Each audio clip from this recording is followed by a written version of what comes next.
Assalamualaikum warahmatullahi wabarakatuh. Oke anak-anak, kita akan mulai pembelajaran 1, tema 1 hidup rukun. Subtema 1 tentang hidup rukun di rumah. Sebelum kita memulai pembelajaran ini, Bapak akan memperkenalkan tokoh-tokoh yang akan ada di dalam pembelajaran di dalam tema hidup rukun. Yang pertama, tokohnya ada Meli, Udin, Beni, Dayu, Lani, Siti, dan Edo. Nah, tokoh-tokoh ini akan kita jumpai dalam pembelajaran di tema hidup rukun. Nah, yang pertama, Bapak akan bertanya kepada kalian. Apa itu makna kata rukun? Rukun, R-U-K-U-N. Rukun. Apa sih maknanya? Makna kata rukun maksudnya damai, saling membantu dan menyayangi, tidak berantem, sepakat atau bersatu. Itulah makna dari kata rukun. Sekarang coba perhatikan gambar berikut. Kita lihat contoh perilaku hidup rukun. Udin dan Beni berbagi makanan. Udin dan Kak Mutiara sedang belajar bersama. Udin dan Beni bermain sepeda bersama. Kemudian yang satunya itu tentang kerja bakti gotong royong bersama tetangga. Hidup rukun di rumah artinya hidup dengan damai bersama anggota keluarga. Nah, di pembelajaran pertama, di subtema pertama tentang hidup rukun di rumah, kita akan mempelajari tentang perilaku hidup rukun di rumah. Hidup rukun di rumah maksudnya hidup dengan damai, saling sayang menyayangi bersama anggota keluarga. Kita semua menginginkan suasana damai di rumah. Kedamaian terjadi karena adanya kerukunan. Ayah dan ibu rukun, kakak dan adik rukun, semua anggota keluarga menjaga kerukunan di rumah. Nah, apa yang harus kita lakukan agar kerukunan di rumah tetap terjaga? Kerukunan di rumahku selalu terjaga bila aku bertutur kata dengan baik dengan setiap anggota keluarga. Kerukunan di rumahku selalu terjaga bila aku meminta maaf jika berbuat salah dan berjanji tidak mengulanginya. Sekarang kita simak cerita ayah dan ibu menyayangi Mutiara dan Udin. Suatu hari ayah membawakan buah tangan untuk Mutiara dan Udin. Mutiara mendapatkan buku cerita. Udin mendapatkan mainan. Mutiara dan Udin berterima kasih kepada ayah dan ibu. Mutiara dan Udin tidak saling berebut oleh-oleh. Ayah dan ibu bahagia melihat buah hati mereka selalu rukun. Nah, di dalam cerita tersebut kita menemukan kata buah tangan dan buah hati. Coba dilihat, di dalam cerita tersebut ada kata buah tangan dan buah hati. Kira-kira apa sih makna ungkapan buah tangan dan buah hati? Buah tangan itu bukan berarti buah punya tangan atau tangan memiliki buah ya. Buah tangan itu maksudnya ungkapan yang artinya oleh-oleh. Sedangkan buah hati bukan buah di dalamnya ada hati, melainkan buah hati itu artinya anak atau anak kesayangan. Kata yang dicetak miring pada teks cerita tersebut dinamakan ungkapan. Ungkapan artinya gabungan kata yang memiliki arti berbeda dengan kata asalnya. Itu arti dari ungkapan. Ingat ya, ungkapan itu adalah gabungan kata yang memiliki arti berbeda dengan kata asalnya. Jadi, kata buah tangan dan buah hati di sini memiliki arti yang lain. Buah tangan dan buah hati adalah ungkapan di mana ada artinya. Nah, buah tangan artinya itu oleh-oleh. Sedangkan buah hati itu anak atau anak kesayangan. Untuk lebih memahami, kita lihat contoh yang lain. Ayah pulang dari Jakarta membawa buah tangan. Nah, arti dari kalimat tersebut maksudnya ayah pulang dari Jakarta membawa oleh-oleh. Jadi, kata atau ungkapan buah tangan artinya itu oleh-oleh. Kemudian, contoh selanjutnya, Udin adalah buah hati ayah dan ibu. Nah, buah hati di sini maksudnya adalah anak kesayangan. Jadi, kalau dibaca dengan arti yang lain, kalimatnya berbunyi seperti ini. Udin adalah anak kesayangan ayah dan ibu. Diingat baik-baik ya. Ungkapan buah tangan artinya oleh-oleh. Ungkapan buah hati artinya anak atau anak kesayangan. Sekarang kita coba mengisi percakapan berdasarkan teks di atas. Di sini ada ayah yang membawa buah tangan. Ayah bilang, "Anak-anak, ayah membawa buah tangan." Kira-kira Benny dan Mutiara sesuai dengan percakapan di atas yang telah kita baca sebelumnya, kemungkinan Benny dan Mutiara ini akan bilang apa kepada ayah yang membawa buah tangan berupa buku cerita dan mainan. Kira-kira Benny bilang apa ya? Dan Mutiara juga bilang apa? Yuk kita diisi percakapan tersebut sesuai dengan percakapan sebelumnya. Kira-kira Udin bilang apa ya ke ayahnya? Dan Mutiara juga bilang apa? Coba kita ingat, coba kita lihat. Kira-kira mereka akan bilang apa ya ke ayahnya yang telah membawakan mereka buah tangan? Udin pasti akan bilang,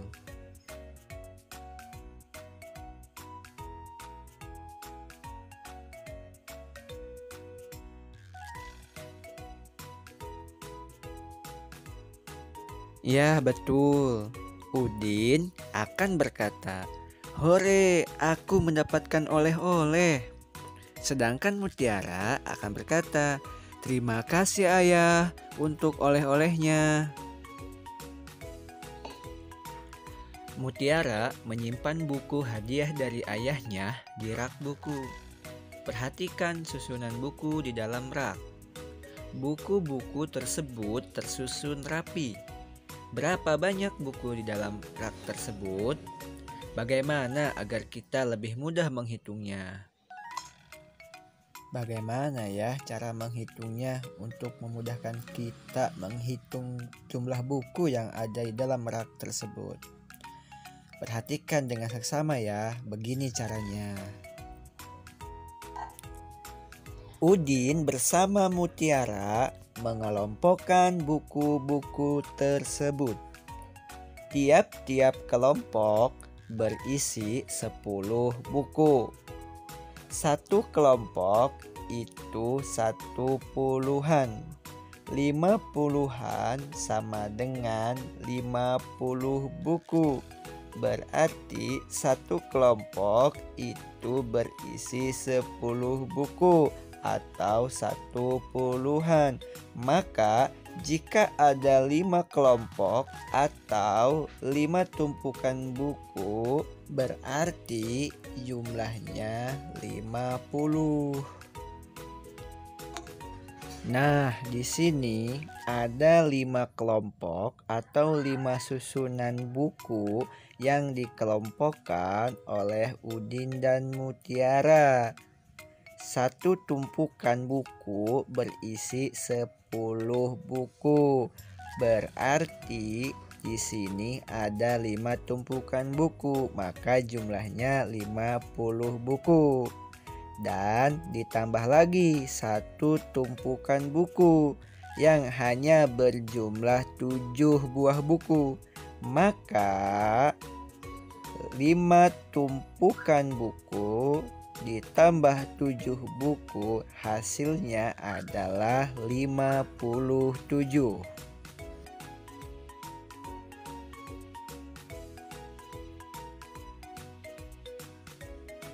Oke, coba perhatikan kembali kepada contoh yang kedua. Bisa kita lihat di sini ada 7 tumpukan buku. Kemudian ada satu tumpukan buku yang hanya berjumlah 7. Maka 7 tumpukan buku itu adalah 70 buku. Mengapa? Karena satu tumpukan buku berjumlah 10. Jadi 70-an itu sama dengan 70. Ditambah 7 buku, maka jumlahnya 77. Paham? Sekarang kita coba perhatikan kembali buku-buku yang ada di dalam rak. Buku-buku di dalam rak dapat dikelompokkan sebagai berikut. Setelah disusun buku-buku yang ada di dalam rak oleh Beni dan Mutiara, didapatlah hasil 10 tumpukan buku, di mana satu tumpukan buku berisi 10 buku. Maka hasilnya adalah 100 buku. Sekarang coba kita amati gambar berikut ini. Di sini ada kubus. Coba kalian hitung jumlah kubus dengan teliti. Coba kalian lihat, ada satu kubus satuan dan ada kubus satuan yang jumlahnya 10. Nah, untuk kubus satuan yang jumlahnya 10 ini dapat digambarkan menjadi satu kubus puluhan. Kemudian kubus puluhan yang berjumlah 10 dapat diganti dengan satu kubus ratusan. Nah, kubus ratusan digambarkan dengan kubus satuan berjumlah 100 seperti ini. Untuk lebih memahami, sekarang perhatikan contoh soal berikut. Bisa dilihat ada kubus ratusan ditambah kubus puluhan ditambah kubus satuan. Untuk kubus ratusan di sini ada 1, berarti 100 kubus, ditambah 3 kubus puluhan atau 30. Kemudian ada kubus satuan berjumlah 8. Maka banyaknya kubus ada 138. Jika dibaca atau ditulis dalam bentuk huruf 138. Paham ya? Untuk memantapkan pemahaman kalian, coba kerjakan latihan soal berikut. Tidak banyak kok, cuma 3 soal doang. Selamat mengerjakan.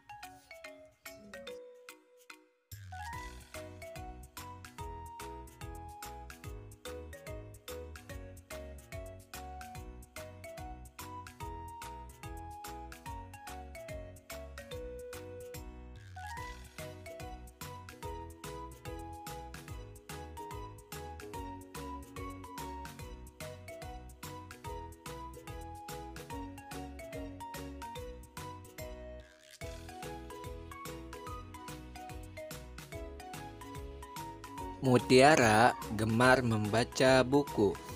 Ia membaca berbagai jenis buku anak. Ada buku cerita anak, ada buku pengetahuan, dan ada buku nyanyian. Yuk kita sama-sama nyanyikan lagu Peramah dan Sopan ciptaan Pak Dal. Disimak baik-baik ya. Nanti kalian ditugaskan untuk menyanyikan lagu tersebut. Paham? Yuk kita menyanyi bersama-sama.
Gimana? Gampang kan lagunya?